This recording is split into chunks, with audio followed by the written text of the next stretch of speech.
Hey, my name is Lucero. I am an interpretive guide here at the Bell Museum. I am in my final year at the university studying anthropology, and today I'm going to show you some of the stuff we have in our cabinets in Collections Cove.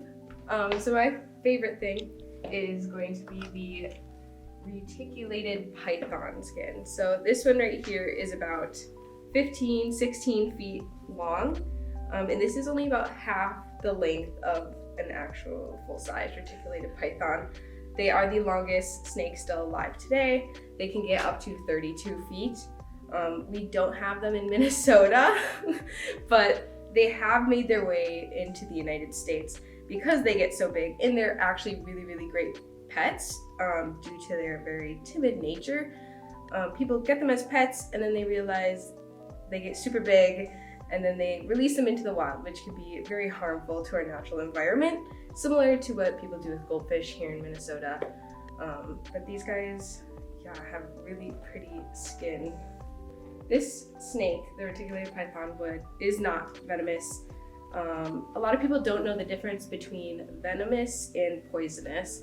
So we'll have a lot of people say, is that snake poisonous? There's only actually like 1 or 2 snakes that are poisonous in the world, but they don't produce their own poison. It's from what they eat. They eat poisonous toads, frogs, and then they're able to translate that poison. Otherwise, snakes are usually venomous. Venomous when it has to be injected into you. Poison is when you touch or eat it and then you get sick or something worse. We have 2 kinds of venomous snakes here in Minnesota. One of them has not been seen for a long time, and it was probably just it floated over from Wisconsin. Doesn't actually usually live here. That's the Mississauga. But we do have a common venomous snake called the timber rattlesnake. So this is a rattlesnake. It's very cute. This is a pretty small rattlesnake. They do get quite a bit bigger than this, but the timber rattlesnake is in southeast Minnesota in the bluffs. It's a snake that if you come across it, it'll probably go away from you, so you don't really have to worry about it. There's an anti-venom, so people don't usually die from being bit by a timber rattlesnake, but they get their names from the lovely rattle that they have. So if you ever hear a rattle, best to just kind of stay still, look around your area. Don't try and pick up the snake. We have lots of rattlesnake mimics here in Minnesota, like the bull snake, even water snakes, and they may look like rattlesnakes. They might even shake their tail and hit like leaves around them to try and make a similar sound as the rattlesnake, but they are not venomous.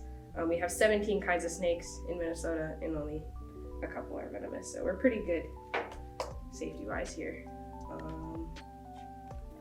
Some reticulated python eggs. These are pretty cool. Snake eggs are pretty unique in not only how they look, but how they feel. They're a lot softer than chicken eggs. So you can see that the eggs actually get a slit in them. That's because all snakes, as they're forming, they actually form a tooth right kind of like almost outside of their mouth. And they use that tooth as they're inside the egg ready to come out. They kind of flail around and hope that they cut the egg with that egg tooth. And then once they cut it, they'll maybe sit for a little bit because that's a lot of energy used. And then eventually they're able to come out through that slit. And then as they come out into the world, snakes use their tongue to smell. So you'll often see them flick out their tongue.